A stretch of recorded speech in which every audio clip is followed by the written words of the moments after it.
Hello students, आप सभी को मेरा प्रणाम। सच्ची हिंदी क्लास में आप सभी का स्वागत है। मैं हूं नंद कुमार। आज फिर और एक नई कहानी के साथ आपके सामने हाजिर हूं। कहानी का शीर्षक है जज का फैसला, जजेस डिसीजन। यह कहानी इस प्रकार है। सवेरे हो जाने से सेकंड क्लास डिब्बे में यात्रियों का आना जाना शुरू हुआ। यात्री लोग आकर जमा होने लगे।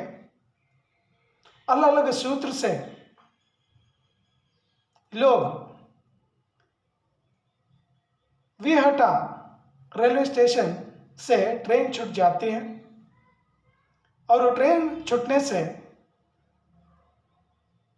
लोगों में बातचीत शुरू हो जाती है। जैसे बातचीत शुरू हो जाती है तो उनमें एक वयोवृद्ध है और रिटायर्ड जज है और उनकी आंखें चमकीली आंखें हैं। उनके जो भौवें हैं, ये जो आईब्रो है भौवें श्वेत भौवें हैं और ये श्वेत भौवें इन आंखों को एक छज्जे की तरह इस प्रकार के यहाँ दिखाई देने लगे हैं। एक छज्जे के रूप में आंखों के ऊपर भौवें हैं, पलक के ऊपर भौवें हैं। जैसे वो आ गए वयोवृद्ध सज्जन, आते ही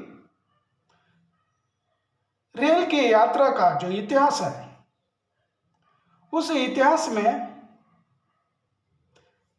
ऐसी घटना कभी नहीं हुई है।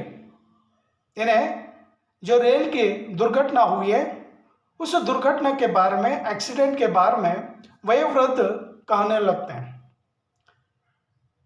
जब ट्रेन की दुर्घटना हुई, एक्सीडेंट हुआ, एक्सीडेंट हो जाने से इस एक्सीडेंट में कम से कम 100 लोगों से अधिक लोग मर गए और उससे भी ज़्यादा घायल हो गए।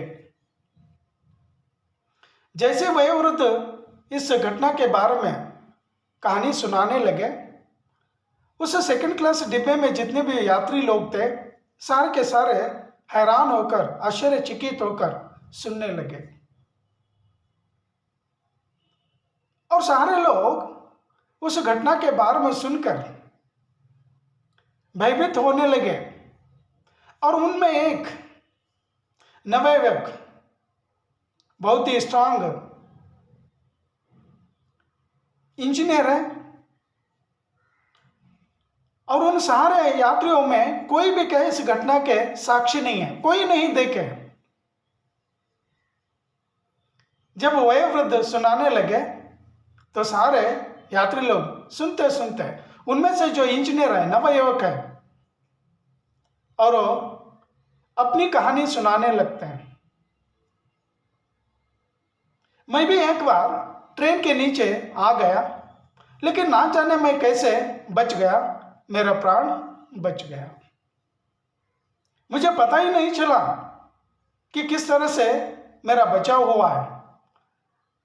और सारे यात्री लोग इस घटना को सुनकर उस इंजीनियर युवक को देखने लगे और आगे बढ़कर वो युवक और एक कहानी और एक घटना के बारे में सुनाने शुरू कर देते हैं। जब मैं पौड़ी गढ़वाल से कोट द्वार जाने लगा था, बस में बैठकर सफर कर रहा था, मेरी यात्रा शुरू हो गई थी। बस में कई लोग थे और हमारी जो बस है ना, ये बस 2.5 फुट नीचे एक खाई में कहाँ गिर गई और बस में जितने भी लोग थे, यात्री लोग थे, उनमें से कई लोग कहाँ मर गए और कई लोग अस्पताल में दाखिल हुए तो वहीं पर अस्पताल में मर गए, हॉस्पिटल में मर गए। लेकिन मैंने उस मौत को भी, मृत्यु को भी क्या छलाक दिखाया। मौत कोई नहीं है, मैंने बीमा कंपनी को भी क्या चालाक दिखाया, यानी बीमा कंपनी से मैंने मुआवजा ले लिया। और ये दोनों घटना इंजीनियर युवक क्या सुनाया और वयोवृद्ध क्या सुने, इन दो घटनाओं को भी क्या सुने, और सुनने पर वयोवृद्ध कहने लगे, मैंने तो कभी मौत को छलाक नहीं दिया। हाँ, इतना मैं जानता हूं, जो मैं रिटायर्ड जज हूं और एक केस के जो फैसला है, जो डिसीजन है, मैंने सही ढंग से क्या किया है, और वो भी इस ये रेल यात्रा की घटना से क्या जुड़ी हुई है। तो सारे लोग कहने लगते हैं कि ट्रेन की घटना, और वयोवृद्ध कहने लगे, जज कहते हैं हाँ जी हाँ। तो वयोवृद्ध जज, रिटायर्ड जज कहने लगते हैं कि आजकल राजनीति में सत्ता पाने के लिए, यानी पॉलिटिक्स में पॉलिटिशियंस लोग सत्ता पाने के लिए, कुर्सी पाने के लिए, कई लोगों की जान लेने के लिए भी वे लोग तैयार रहते हैं, क्योंकि उन्हें सत्ता चाहिए। तो आजकल यही चल रहा है। तो उन दिनों जो घटना हुई थी, उस घटना में भी क्या कुछ षड्यंत्र था, कुछ लोगों ने षड्यंत्र करके उस एक्सीडेंट को क्या किए थे। और ये सारे यात्री लोग, उस सेकंड क्लास डिब्बे में जितने भी यात्री लोग थे, वो सारे के सारे इस वयोवृद्ध को ही देखने लगे, और कोई कहने लगे कि उस घटना के बारे में आप सुनाइए। और एक ने कह दिया, और दूसरे ने भी क्या कह दिया, तीसरे ने भी कह दिया, चौथे ने भी क्या अनुमोद क्या दे दिया। और इंजीनियर जो लड़का है ना, वो लड़का भी कहने लगता है कि आप सुनाइए वो घटना किस प्रकार हो गई थी। और जैसे ही सारे लोग कहने लगे, और कहने पर वयोवृद्ध रिटायर्ड जज उस घटना के बारे में सुनाने शुरू कर देते हैं। पहले पहले तो क्या मना करने लगे थे, लेकिन जब फोर्स करने पर सारे लोग पूछने से जज कहना शुरू कर दिए। और यहां पर उस घटना के बारे में वो इस प्रकार कहते हैं या सुनाने शुरू कर देते हैं कि ट्रेन में क्या कई लोग क्या यात्रा कर रहे थे। उनमें एक दंपति, यानी एक जोड़ी, पति पत्नी की जोड़ी, और उस ट्रेन में क्या कई लोग यात्री लोग क्या बैठे हुए थे। और वो जो पति पत्नी थे, उनकी शादी होकर 5 साल हो चुके थे, और 5 साल होने पर भी उनमें जो आकर्षण है, वो आकर्षण क्या कम नहीं हुआ था। और जो औरत थी, यानी पुरुष की जो पत्नी थी, वो पत्नी क्या मोहिनी की तरह, उनकी आंखें नीले थी और घने बाल, और देखने में बहुत ही क्या आकर्षक थे, बहुत ही सुंदर थे। और युवक भी क्या अच्छा था, हस्बैंड भी क्या अच्छा था। और सारे यात्री लोग, सह यात्री लोग उन दोनों को देखकर यही सोचने लगे कि इन दोनों की नई नई शादी हुई होगी, और इन लोगों को क्या थोड़ा सा प्राइवेसी देनी चाहिए, यानी अलग कहीं ने बिठाना चाहिए। तो सारे यात्री लोग सोचकर उन दोनों को भी क्या एक बर्थ, एक सेपरेट क्या सीट दे दिया, और सीट दे दिया। और उस सीट पर दोनों भी क्या पति पत्नी दोनों भी बैठे हैं। 5 साल होने पर भी उनमें जो प्रेम था, उनके बीच जो भावनाएं थी, उन भावनाओं को लेकर दोनों भी क्या बातें करना शुरू कर दिए। और ट्रेन के इस डब्बे में, कोच में जितने भी यात्री लोग थे, वो सारे के सारे यात्री लोग सोने लगे। रात का समय था, और उस अंधेरी रात को, अंधेरी जो रात है, उस रात को क्या चीरता हुआ, रोशनी से चीरती हुई ट्रेन क्या आगे बढ़ रही है। और ट्रेन लड़खड़ाती हुई सड़क छू सड़क छू सड़क छू कहते हुए आगे बढ़ रही है। और सारे लोग रात होने पर, सारे लोग अपनी अपनी जगह पर, कुर्सी पर, सीट पर सोने लगे। और ये ट्रेन लगातार स्पीड से, तेजी से क्या जाने लगी थी। लेकिन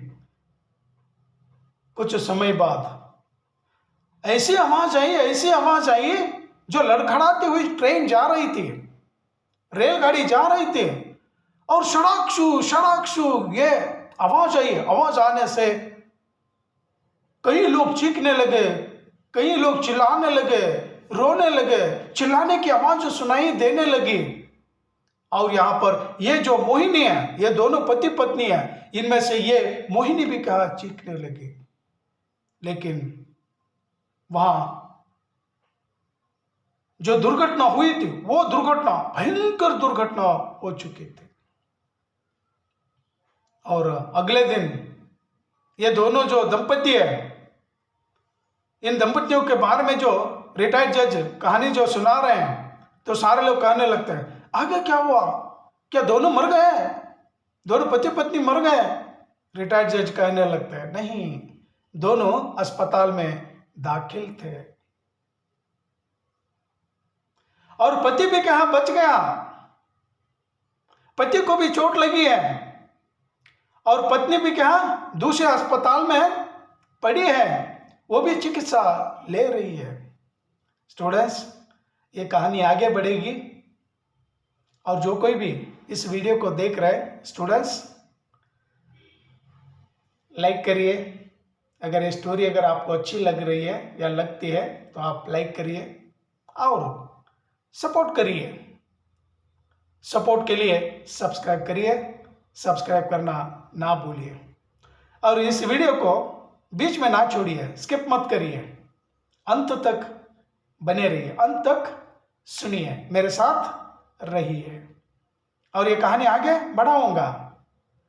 लाइक करिए, सब्सक्राइब करिए। अगर कोई कमेंट अगर है तो करना चाहते हैं तो आप कर सकते हैं। तो मेरा ये चैनल है, ये नया चैनल है, थोड़ा सा आपका सपोर्ट चाहिए, सपोर्ट दीजिए स्टूडेंट्स।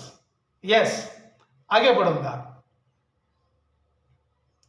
दोनों भी अस्पताल में ट्रीटमेंट ले रहे हैं, और जो मोहिनी थी, जो औरत थी, उसका जो दाहिना पैर है, वो पैर क्या कट गया है, यानी राइट हैंड जो पैर है, वो पैर क्या कट गया है, और सिर क्या पूर्ण रूप से फट गया है, और आंख से इस ठोड़ी तक पूर्ण रूप से क्या चोट लगी हुई है, और पूरा जो सिर है, उस सिर को क्या पट्टी बांध दी है, और एक आंख भी क्या चली गई है, और ट्रीटमेंट में वो है, अस्पताल में पड़ी है। और इधर जो पति महाशय भी अस्पताल में ट्रीटमेंट ले लिए, और कुछ समय के बाद वो थोड़ा सा भी क्या अच्छा हो गए, और अच्छा होने से उस पत्नी को याद करने लगे, मेरी पत्नी कहाँ है, मेरी पत्नी कहाँ है। और बार बार पत्नी के बारे में पूछने से डॉक्टर कहने लगे कि आपकी पत्नी तो क्या जिंदा है, उसे कुछ नहीं हुआ। और बार बार वो पति पूछने लगता है मेरी पत्नी कहाँ है, वो कैसी है। तो डॉक्टर कहने लगता है कि महाशय, चिंता करने की कोई बात नहीं है, वो अभी जीवित है, लेकिन आप आराम करिए। और डॉक्टर कहने से ये पुरुष कहने लगा कि मुझे अपनी पत्नी से मिलना है, मुझे दिखाइए। डॉक्टर कहने लगते हैं आप अपनी पत्नी को मिल नहीं सकते हैं। और वो पुरुष क्या कोशिश किए, और ज्यादा क्या पत्नी के बारे में पूछने से ये डॉक्टर भी क्या कहने लगते, हाँ हम आपको अपनी पत्नी को क्या दिखाएंगे, लेकिन एक शर्त पर, जब आप अपनी पत्नी को देखने के लिए चले जाएंगे तो पत्नी से बातें नहीं करनी चाहिए, केवल क्या आंखों से देखना कि उसकी हालत कैसी है, वो कैसी है। और आपको वो देख नहीं पाएगी क्योंकि पूर्ण रूप से क्या पट्टी बंधी हुई है, वो आपको देख नहीं पाएगी, केवल आप क्या देखेंगे। तो पुरुष मान लिए, शर्त मान लिए, और उस शर्त के अनुसार ये पुरुष जिस अस्पताल में भर्ती थी पत्नी, उस पत्नी को देखने के लिए चला गया। और पत्नी की हालत को देखकर वो लड़खड़ाने लगा, उसकी हालत ऐसी हो गई है कि चक्कर आने लगा उसे, क्योंकि दोनों बहुत ही प्यार करते थे और उनमें ज्यादा क्या प्रेम था। और जैसे वो लड़खड़ाते हुए गिरने के लिए जो आ जाते हैं तो डॉक्टर कहते हैं, महाशय अपने आप को आप संभालिए, बातें ना करिए, देखिए केवल। और डॉक्टर कहने लगते हैं, आपकी जो पत्नी है, पत्नी का एक पैर नहीं है, राइट लेग नहीं है, और आंख भी क्या चली गई है, और यहां थोड़ी तक क्या निशान क्या गिरे, चोट लगी है।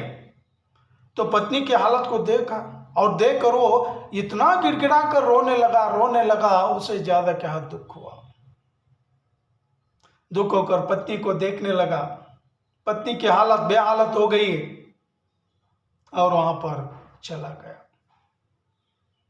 और जाने के बाद और दूसरी बार डॉक्टर से विनती करने लगा, डॉक्टर साहब से क्या अनुमति मांगने लगा, डॉक्टर साहब मुझे और मेरी पत्नी को देखना है। तो डॉक्टर मना करते हैं कि उसे मत देखिए, और उसकी हालत क्या अब पहले से भी क्या अच्छी है, बेहतर है। तब दूसरी बार यही पुरुष पत्नी को देखने के लिए चला जाता है। जैसे ही चला गया, पत्नी तो देख नहीं सकती है, यह महाशय क्या देखने के लिए चला गया, और वहां पर नर्स भी है, और ये देखने के लिए चला गया और अपना जो हाथ ऊपर उठाया और उस पत्नी का गला दबाने के लिए वो जाने लगा। पहली बार जो प्रयत्न किया उसमें विफल हुआ, और वो नर्स क्या उसे धक्का देकर उसे दूर क्या कर देती है। दूसरी बार भी क्या हाथ उठाया, और दूसरी बार भी क्या वो नर्स क्या उसे दूर क्या कर दी, और तीसरी बार दोनों हाथ उस पत्नी की जो गर्दन है, जो गला है, इस गले तक क्या दोनों हाथ जाते हैं, और पत्नी का जो गला है वो गला का घोंट देता है। और वो पत्नी चीखती है, नर्स भी चिल्लाती है, शोर मचाती है। शोर मचाने से क्या हुआ, और पत्नी भी चिल्लाती है, क्योंकि वो उस पत्नी को ही मार रहा है, और कुछ ही क्षण में पत्नी मर जाती है। और कहीं अस्पताल के सारे पदाधिकारी आ जाते हैं, अधिकारी लोग आ जाते हैं, और उन सारे अधिकारियों को देखकर कहने लगता है कि आप मुझे अब कहीं भी ले चलिए, मैं आपके साथ आ जाऊंगा। तो ये कहानी रिटायर्ड जज ने कहा सारे लोगों को सुना रहे थे डिब्बे में, सेकंड क्लास डिब्बे में, और सारे लोग भयभीत होकर, आश्चर्यचकित होकर, उनमें एक जिज्ञासा, क्यूरियोसिटी, आगे क्या होगा। तो यहीं पर स्टॉप कर देते हैं। सारे लोगों की शक्ल में क्या अलग सी क्या भावनाएं और डरे हुए हैं। और एक ने पूछा, जज साहब आपने इसका फैसला क्या दिया है? तो जज कहने लगते हैं, मैं तो सही फैसला दिया हूं, मेरे जीवन में सबसे अच्छा काम यही किया हूं, और इसी केस का जजमेंट डिसीजन मैंने अच्छा ले लिया। तो रिटायर्ड जज कहने लगता है, ठीक है आपसे मैं कुछ पूछ लूंगा, अगर आप मेरी जगह पर अगर जज होते तो आप क्या डिसीजन लेते, क्या जजमेंट देते? तो एक ने कहा दिया, मैं उस प्रेमी को यानी उस पति को क्या माफ कर देता, उसे छोड़ देता। सारे लोग देखने लगे जज को, अब क्या होगा आगे, क्यूरियोसिटी में क्या बैठे हैं। और एक ने पूछने लगे कि बताइए आगे क्या हुआ? तो वो कहने लगते हैं, आपने जो कहा दिया ना, मैं उसे छोड़ देता, माफ कर देता, लेकिन मैंने वैसा नहीं किया, मैंने उसे फांसी की सजा दे दी। और एक ने पूछने लगा, क्यों आपने फांसी की सजा दे दी? क्योंकि पवित्र भावनाओं का अपमान हो जाता। तो इतनी सी बात कह दिया, और रिटायर्ड जो जज थे, जज उतरने का जो जगह आई, स्टेशन आ जाने से ट्रेन से क्या उतरते हैं, और वो कहने लगते हैं कि पवित्र जो भावना है, उन भावनाओं का अपमान ना हो, इसीलिए मैंने ये डिसीजन ले लिया, ये जजमेंट दे दिया। और सारे यात्री लोग, सेकंड क्लास के यात्री लोग डिब्बे से ही जो जज उतरते चले जा रहे थे, और भीड़ में क्या वो जाने लगे, और जज को ये सारे लोग देखने लगे और यहीं पर ये कहानी खत्म हो जाती है। स्टूडेंट अगर अच्छे लगे तो एक लाइक करिए, सब्सक्राइब करना ना भूलिए। थैंक यू, धन्यवाद, जय हिंद, वंदे मातरम। फिर अगली क्लास में और एक कहानी के साथ आपके सामने हाजिर हो जाऊंगा। थैंक यू, धन्यवाद।